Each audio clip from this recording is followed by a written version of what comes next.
எதுக்கு சார் நான் வேல் வழிபாடு பண்ணணும் அப்படிங்கிற ஒரு கொஸ்டின் எல்லாருக்கும் வரும் தெரியுமா? இந்த வேல் என்பது நமக்கு ஞானத்தை தரவல்லது. அந்த ஞானத்தின் மூலமாகவே எதிரிகளை வெற்றி கொள்ளக்கூடிய திறனை நமக்கு தரக்கூடியது.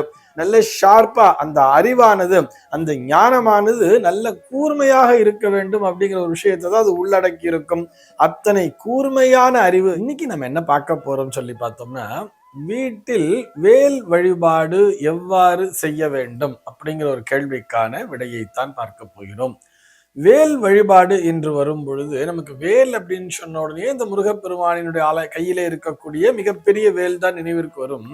அவ்வளவு பெரிய வேலை வீட்டிலே வைத்து நிச்சயமாக வழிபாடு செய்யக்கூடாது. நாம் வீட்டில் வச்சு ஒரு வேல் வச்சு வழிபாடு பண்றோம்னு சொன்னா அந்த வேலினுடைய அளவு அப்படின்னு சொல்லி பார்த்தோம்னா இந்த சைஸ்க்கு மட்டும்தான் இருக்கணும். அதாவது நம்முடைய இந்த ஆட்காட்டி விரல் இருக்கு இல்லையா, அந்த விரலிலிருந்து இந்த கட்டை விரல் வரைக்கும் இந்த தூரத்திற்கு எவ்வளவு வருமோ இந்த சைஸுங்கிறது ரொம்ப மேக்சிமம். அதுக்கு மேல இருக்கக்கூடாது. நம்ம ஆட்காட்டி வீரர்களுடைய சைஸ்ல இருந்தா கூட போதுமானது. அது ஒரு சிறிய அளவிலான ஒரு வெள்ளி வேலாக இருந்தால் மிகவும் விசேஷமான பலனை தரும். வெள்ளி என்கின்ற உலோகத்திலே செய்யப்பட்ட வேலாக இருக்க வேண்டும். இல்ல வெள்ளியில வாங்குற அளவுக்குலாம் எனக்கு வசதி இல்லை சார், நான் ரொம்ப ஏழைப்பட்ட குடும்பம் அப்படிங்கிற மாதிரி நீங்க நினைச்சேன்னா அழகா ஒரு காப்பர் தாமிரம் சொல்றோம் இல்லையா, அந்த தாமிரத்தினாலான ஒரு வேலை கூட வாங்கி வைத்து வீட்டிலே வழிபாடு செய்யலாம். ஆனால் அதனுடைய அளவு என்பது இந்த ஆட்காட்டு விரலில் இருந்து அதிகபட்சமாக இந்த கட்டை விரலினுடைய எண்டு வர்றது இல்லையா, இந்த சைஸுக்கு மேல இருக்கக்கூடாது. அந்த வேலை வீட்டில் வாங்கி வச்சு வழிபாடு பண்ணலாம். எப்படி வழிபாடு செய்ய வேண்டும் சொன்னா, அழகா ஒரு சிறிய கண்டெய்னர் ஏதாவது ஒரு டம்ளர் மாதிரி ஒரு பாத்திரம் எடுத்துக்கிட்டு கொஞ்சம் அரிசியை நிரப்பி வச்சுட்டு அதிலே அந்த வேலினை செருகி வைத்து கொள்ள வேண்டும். அந்த வேல் அப்படின்னு வரும்பொழுது தினந்தோறும் என்ன பண்ணணும்னு சொன்னா அதற்கு அபிஷேகத்தினை செய்ய வேண்டும். காலைல எழுந்தோடனே என்ன பண்ணணும், வீட்டில் பூஜைகள் போய் நல்லா சுத்தம் பண்ணிட்டு விளக்கேற்றி வச்சுட்டு நம்ம எல்லாம் ஸ்நானம்லாம் பண்ணிட்டு தான் வரப்போறோம். நல்லா ஸ்நானம் பண்ணி சுத்தபத்தமா நெற்றி நிறைய திருநீர் இட்டு கொண்டு முருகான்னு சொல்லிட்டு வந்தாலே போருமானது. வந்து அழகா பூஜை ரூம்ல உட்காந்துட்டு விளக்கேற்றி வச்சுட்டு அந்த வேலை எடுத்து வச்சு அழகா அதற்கு ஜலத்தை விட்டு அபிஷேகம் செய்ய வேண்டியது.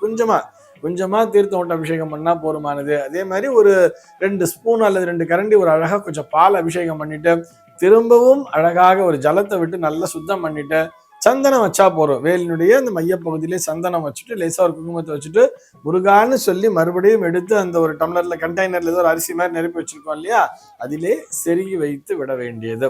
வச்சுட்டு நம்ம கீழே புஷ்பம் சின்னதா அழகா ஒரு புஷ்ப மாலை இருந்தா போட்டு விடலாம். அல்லது ஒரு தலையில ஒரு சின்னதா ஒரு மல்லி புஷ்பத்தை கூட மேல அந்த வேலினுடைய அந்த ஷார்ப் பகுதி இருக்கு இல்லையா, அது மேல கூட வச்சு அழகாக வழிபட்டாலே போதுமானது. மிக எளிமையான முறையிலே இந்த வேல் வழிபாட்டினை செய்யலாம். எதுக்கு சார் நான் வேல் வழிபாடு பண்ணணும் அப்படிங்கிற ஒரு கொஸ்டின் எல்லாருக்கும் வரும் தெரியுமா? இந்த வேல் என்பது நமக்கு ஞானத்தை தரவல்லது. அந்த ஞானத்தின் மூலமாகவே எதிரிகளை வெற்றி கொள்ளக்கூடிய திறனை நமக்கு தரக்கூடியது. அந்த வேலினுடைய அந்த ஷேப் பார்த்துருக்கோம் இல்லையா, கீழே பார்த்தோம்னா நல்ல நீண்டு வரும், நல்ல ஷார்ப்பா நல்ல நீளமாகவே இருக்கும். அந்த அளவிற்கு அந்த வேரானது, ஞானத்தினுடைய வேரானது நன்றாக நீண்டு நம்முடைய ஆழ் மனதிலே பதிய வேண்டும். எப்படி இங்க இந்த நாபியிலிருந்து அது அந்த அளவிற்கு வர்றது அப்படிங்கிற மாதிரி நம்முடைய நாபின்னு சொல்றோம் இல்லையா, நாபி கமலம்னு சொல்லுவா, அதிலிருந்து தான் நம்முடைய அந்த நாபியிலிருந்து தான் இந்த ஞானமானது தோன்றும். இந்த அளவிற்கு அப்படி நீளமா வந்துடுறது. அதற்கப்புறம் பார்த்தோம்னா இப்படி விரிகிறது, நம்முடைய முகம் விரிகிற மாதிரி இப்படி விரிஞ்சு மறுபடியும் மேலே ஷார்ப்பா கொண்டு போய் நிறுத்துறது.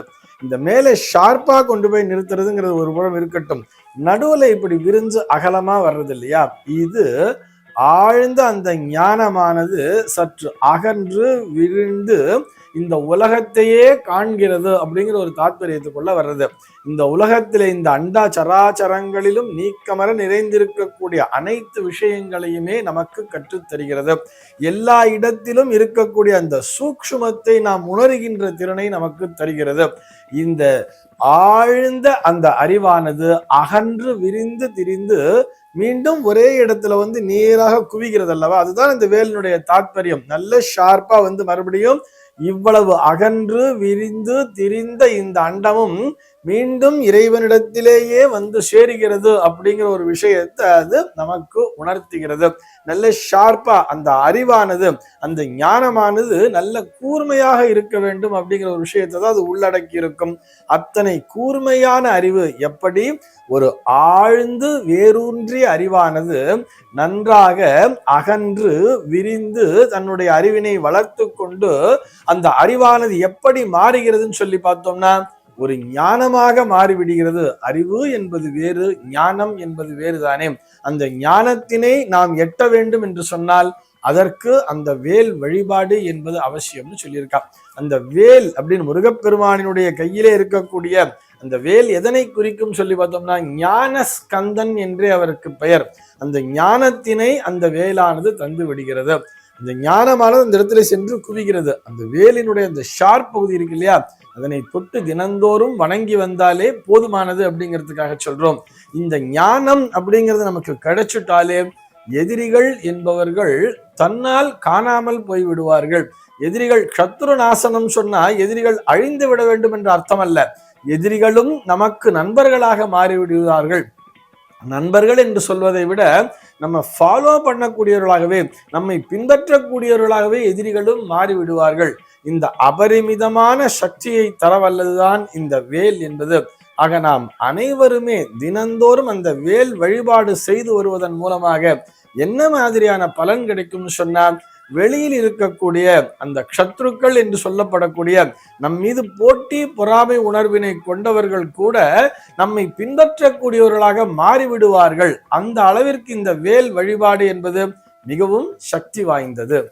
சர்வே ஜனாஹ சுகினோ பவந்து.